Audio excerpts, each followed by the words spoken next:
What's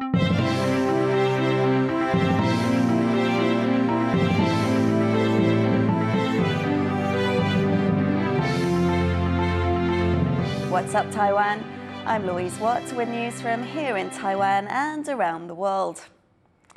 The heat is on for Taiwan's presidential candidates. They're now hitting the campaign trail, letting some of Taiwan's voters know where they stand on the issues. TaiwanPlus reporter Jeremy Olivier went to see how one key group, Taiwan's workers, could vote in January. A local tragedy that became a national conversation. A devastating fire in Taiwan South in September killed 10 people, including 4 firefighters. It brought attention to the dangerous conditions these workers face and spurred protests over Taiwan's labor laws, which prevent public employees like them from forming unions. Now, with January's presidential elections edging ever closer, labor groups want to know the candidates' positions on labor rights. A group of the country's biggest trade unions invited all 3 hopefuls to appear back-to-back on the same stage in Taipei to clarify their stances. 此次要求候选人回答的5个问题：退休要保障，并购要协商，劳权要完整，劳工要加薪，转型要公正。 First to take the stage was the Democratic Progressive Party's Lai Ching-te, Taiwan's current vice president. In the wake of the firefighters' protests, Lai was the only candidate that did not voice clear support for their efforts to unionize. This time, he was more direct. 我是支持现在行政院已经送到立法院审议的，更加的放宽，公务人员可以筹组特种协会，而且也松绑，更进一步的松绑警消，还有其他的公务人员可以筹组特种协会以外。 也可以有更多团体协约权的权利。The Kuomintang's Hou You-yi called attention to Taiwan's low wages. He said if he's elected, he'll raise the minimum wage to a little over $1,000 a month. He'd also offer more incentives for companies that raise worker salaries. 政府挺企业，企业挺员工。只要企业为员工加薪，政府就为企业减税。 Last was former Taipei Mayor Ko Wen-je of the Taiwan People's Party. Instead of making promises about better pay, Ko pointed to issues within Taiwan's education system. 这个青年失业是一个问题，不过那个主要是我们应该技职教育没有做好的那个实习没有做好，所以通常毕业以后他也不晓得要干什么，所以有一段时间会空出来，包括尤其连研究所，我觉得那个是延后失业的时间。 After all the candidates had made their case, organizers held an informal poll, asking the audience and those watching online who they backed most. Despite previous negative remarks he's made about labor, Ko Wen-je was voted as the one who best represents their interests. To some, it came as a surprise. Part of it goes back to Ko Wen-je's anti-establishment appeal, in that many of his supporters actually don't know his policies or cannot name them. But they support him on the basis of his personality. And so this is in turn a very kind of populist style of campaigning by Ko Wen-je. And although Ko was able to win this crowd over, a lot can happen in a short time. Taiwan's main political parties are known for being pro-business. But events like this show that workers represent a major voting bloc, one that will have a big say in who takes office next year. Patrick Chen, Yvonne Yang, and Jeremy Olivier for TaiwanPlus. With fewer than 50 days until Taiwan's presidential election, countries around the world are waiting to see who will come out on top. But how does Japan, Taiwan's closest neighbor, see the elections? To find out, reporter Jaime Ocon spoke to Sasaki Reina, a security analyst in Washington, D.C. How concerned is Japan, or how closely is Japan watching Taiwan's presidential elections? So Japanese people's awareness regarding regional security is rapidly increasing. It is fair to say that this election will decide the fate of East Asia.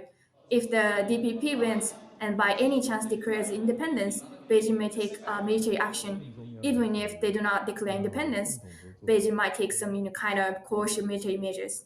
If the KMT wins, the environment will be unfavorable for Japan in the long run. This will be an important election to watch for Japan too.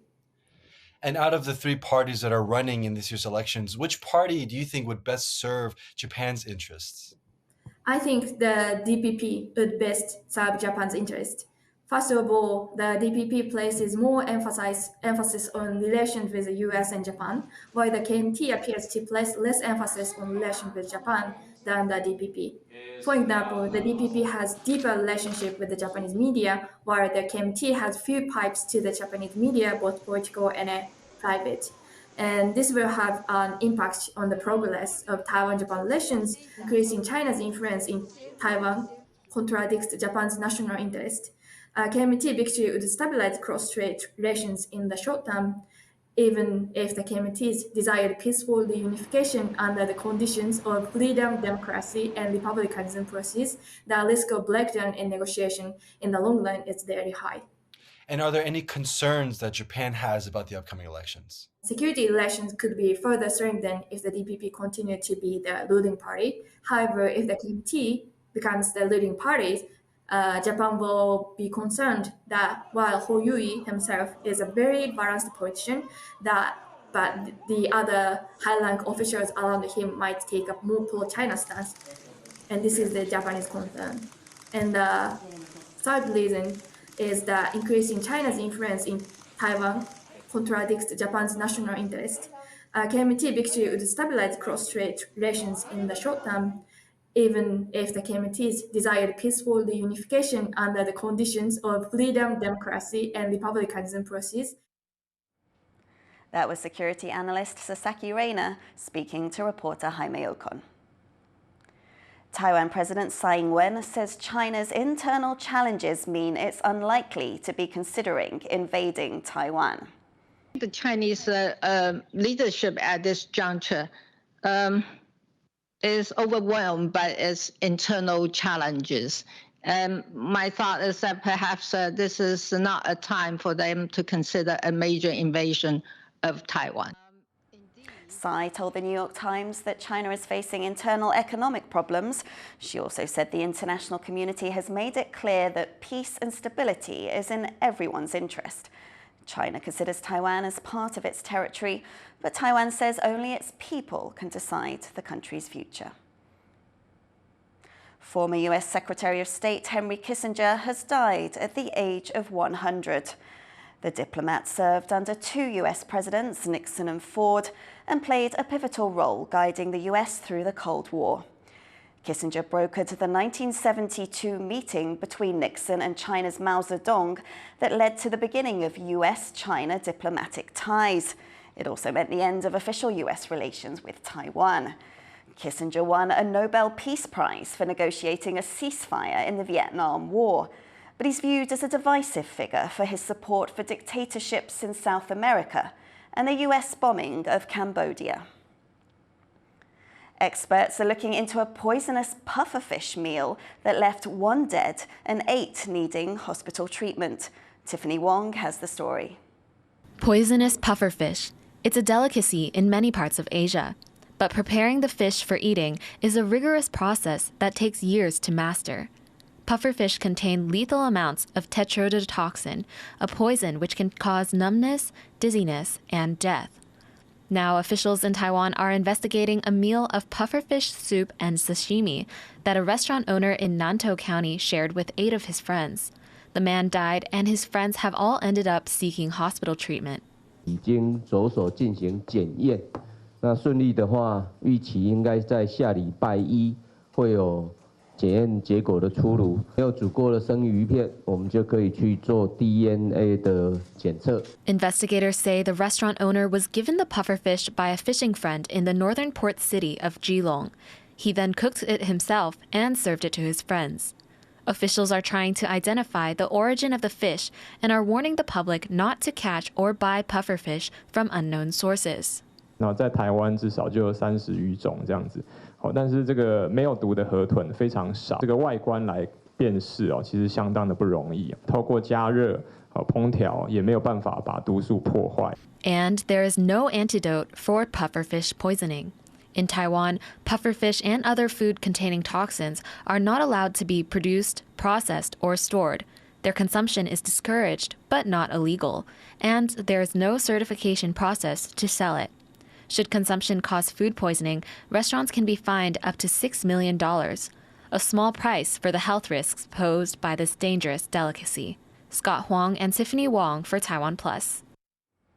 Traffic deaths in Taiwan have dropped slightly for the first time after government efforts to improve safety for pedestrians. The Transportation Ministry says there were around 2,200 traffic-related deaths in the first 3 quarters of 2023. That's 2% fewer than the same period last year. The drop in deaths comes amid a push for better road safety, including better protections for pedestrians crossing the road. Taiwan's envoy to the European Union and Belgium, Alexander Yu, has been named the country's de facto ambassador to the United States. He takes over that role from Bi-khim Hsiao. She's stepped down to run as the vice presidential candidate for Taiwan's ruling Democratic Progressive Party. To find out more about the appointment, Rick Glauert spoke to political scientist Chen FangYu. So veteran diplomat Alexander Yu has been named the new Taiwan representative to the United States. Could you tell us a little bit more about him? Okay, so Taiwan's new ambassador to the U.S., Yu Dalei, who is a veteran diplomat, a career diplomat. He has served in the MOFA for more than 3 decades. So he's an experienced diplomat. And he's the first diplomat to serve as an envoy to European Union who speaks Spanish. So he has a very diverse background. So he has served in Latin American mainly before. However, he also has an experience in Europe. So we can expect that now he can cooperate with the U.S. with global affairs because he has been serving in different areas. And what will be the expectations for you? Why is the Taiwan-US relationship so important? And Taiwan and the U.S. has been cooperating with in a lot of different areas like economy, national security, and a lot of social economic interactions, especially under the so-called the China and the U.S. strategic competition. Right now, we have been closer with each other. And for each other, Taiwan and the U.S. are mutually a good trade partner. And also, we have been cooperating with a lot of different areas. So it is very important that Taiwan and the U.S. maintain a very good relationship. In the past few years, we have been seeing a progressive Taiwan and U.S. relationship. And right now, I think it's more important that we see, under the framework of the Indo-Pacific strategy of the U.S. The U.S. is strengthening the ties with the allies, and Taiwan is definitely one of the partners. And you will be taking over from Bi-khim Hsiao, who's been championed as doing a lot to foster the ties between Taiwan and the US. Has Hsiao left big shoes to fill? Bi-khim Hsiao is a very important and well-established diplomat for Taiwan, because in the past few years, we have seen that the U.S.-Taiwan relationship has been advanced in various levels, including the federal government, the Congress, and also in the local levels. We see a lot of interactions from Taiwan and the local government, especially the state-level government, to the U.S. So Bi-khim Hsiao has a great achievement there, and almost everyone, the think tanks and the policymakers, the former policymakers on Twitter, they all congratulate Bi-khim Hsiao to have a new challenge and a new role for her, of her leaving. So everyone, we now have a very high expectation for the new ambassador. That was political scientist Chen FangYu speaking to reporter Rick Glauert. Thank you for watching What's Up Taiwan. You can visit the TaiwanPlus website or follow our social media for more stories from Taiwan and around the world. Before we go, have a look at these shots of Heping Island Geopark on the northern coast of Taiwan. I'm Louise Watt. Take care, and I'll see you next time.